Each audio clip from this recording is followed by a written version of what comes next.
جوانان سینی دعوتی که در قسم نظامی 13483 با هم آمده بودند با شکرگزاری از صلح و ثبات سرتاسری کشور در دست پرچم ملی و شعار و آویزه ها از مرکز ناحیه تا قسم نظامی راهپیمایی کردند. مورد ذکر است که در ناحیه واسه تشکیل گروه های تبلیغاتی از جانب مقامات اجرایی حکومت دولتی و بردن کارهای فهماندهی در بین اهالی خصوصا جوانان نتیجه خوب داد و در روز اول دعوت تیر ماهی به صف قواهای مسلح جمهوری تاجیکستان شماره زیاد جوانان از فرزندان رهبریت ناحیه سرکرده تا اهالی جماعت‌های دهات حاضر گردیدند.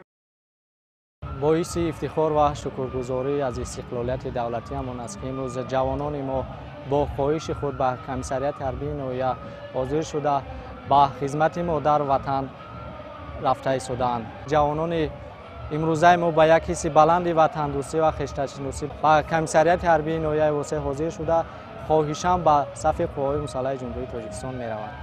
در مجلس تنتنوی به این مناسبت رهبریت مقامات اجرایی حکومت دولتی ناحیه واسع قید نمود که جوانان آینده ساز دولت و ملتند و میباید از مکتب مردانگی گذشته همیشه در حفظ مرز و بوم وطن آماده باشند. سرفرمانده عالی قواهای مسلح جمهوری تاجیکستان گنرال ارتش محترم امام علی رحمان تمام شرایط‌های ضروری را در جزء تام‌های قواهای مسلح برای خدمت جوانان و حمایت مرز و بوم دستاوردهای استقلالیت دولتی فراهم آورد است. من نظر مرفوجه به صف قلعه جمهوری تاجیکستان به خواهش خودم رفته به وطن و به خلق خود خدمت نموده و با سر بلند به نزد پدر مادر برمیگردم. از جوانان خواهش کردم می شود که به خواهش خود آمده به وطن خود خدمت نموده و با سر بلند برگردم.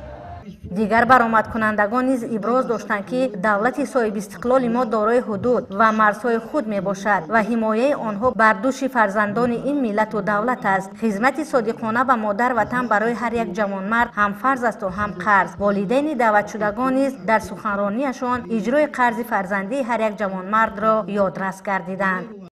جوانان که با روح بالیده در مرکز میدان صف کشیده بودند از آمادگی خویش برای خدمت صادقانه در صف قواهای مسلح جمهوری تاجیکستان حرف زدند. یک قسم دعوت شدگان بعد ختم دانشگاه و دانشکده‌ها و چند نفر دیگر یک ماه قبل از مهاجرت برای شامل گردیدن به صف قواهای مسلح جمهوری تاجیکستان حاضر شدند. با دعوت شدگانی که کورس‌های کوتاه مدت رانندگی مکتب متحده تکنیکی تشکیلات مددگار مدافع را ختم نمودند، حجت‌های رانندگی و با والدین سربازان آینده افتخارنامه ها سپریده شد. هنرمندان بخش فرهنگ ناحیه واسع برنامه مکمل فرهنگی را عبارت از سرودها در وصف وطن مادر پیشنهاد حاضرین گردانیدند. خیرنسا مرادزاده محمدی میرزا، ناحیه واسع، اخبار.